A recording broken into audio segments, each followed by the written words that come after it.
It's the end of the week, and I'm here with my weekly series, literally called NBA Weekly. And today, we're basically just going to talk about the play-in tournament because this week, nothing else really happened besides all the play-in tournament theories, thoughts, and some of the NBA award winners. So, let's get into it. So, after this Sunday, this is what the playoffs look like. The 7th seed for the Eastern Conference goes to the Boston Celtics with a record of 36-36. And 8th seed is the Washington Wizards, led by Russell Westbrook and Bradley Beal. Then it's the Indiana Pacers, who came up with a better record than Charlotte Hornets with LaMelo Ball and Terry Rozier. Gordon Hayward should be back if the Hornets make the playoffs. I'm not sure. Let me check if he's played recently. Let me find a random Hornets game. Wizards and Hornets. Okay.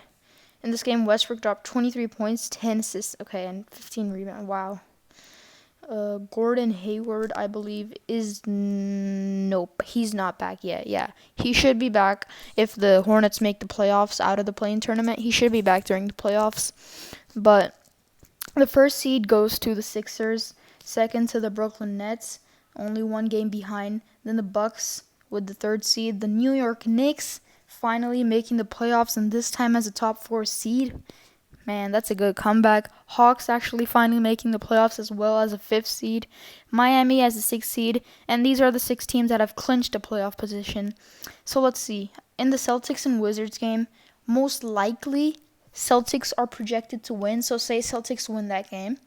And then the 9 and 10 game, Pacers and Hornets. I think Hornets can win with Terry Rozier and LaMelo Ball, who Terry Rozier especially is a really clutch player, and he goes underrated in his clutchness. But I think that game should be won by probably the Hornets. Pacers might come out, but let's say the Hornets win.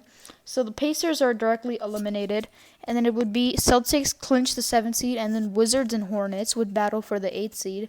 And in that battle, I see the Wizards winning it and clinching the 8th seed. So it would be the Wizards against the 76ers, most likely, and Celtics against the Nets because it's 1 and 8, 2-7, 3rd seed and 6th seed, and 4 and 5th.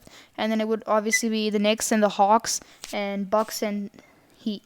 Bucks and Heat, I actually think the Heat can make it out because Jimmy Butler has been on a roll, and the Miami Heat as a team have won, I think 8 of their last 9 or something like that. Let's go to the Western Conference now. So the Jazz have clinched the best record in the NBA. The Suns are number 2. Number 3 is the Denver Nuggets, and Nikola Jokic will most likely win MVP. As much as I want players like Steph Curry, Chris Paul to win it, Jokic has played outstanding this season, led the Nuggets to the 3rd seed, and he definitely should win MVP. And they're tied with the Clippers, but they won the matchup against Clippers, their season series. Nuggets won 2, Clippers only won 1. And 5th seed is the Mavericks with Luka Doncic, who's another underrated MVP candidate. The only thing is that the Mavericks are the 5th seed, so he probably won't win it. And Jokic kind of has better stats than Luka.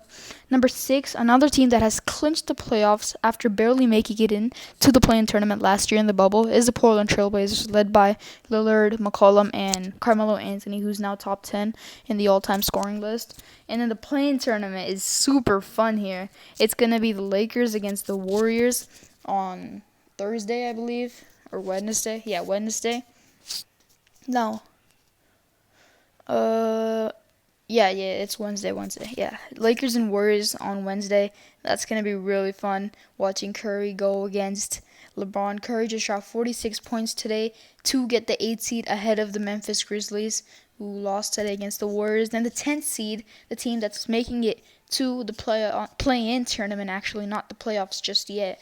And it feels like they're always somewhere near the playoffs every single year, is the San Antonio Spurs. Obviously, they have one of the best coaches in NBA history in Greg Popovich and DeMar DeRozan, who could have been an all-star this season and actually should have been an all-star.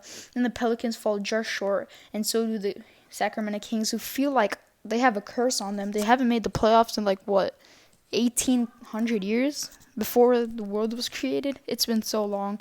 And then the Timberwolves, who are doing really well at the second half of the season. And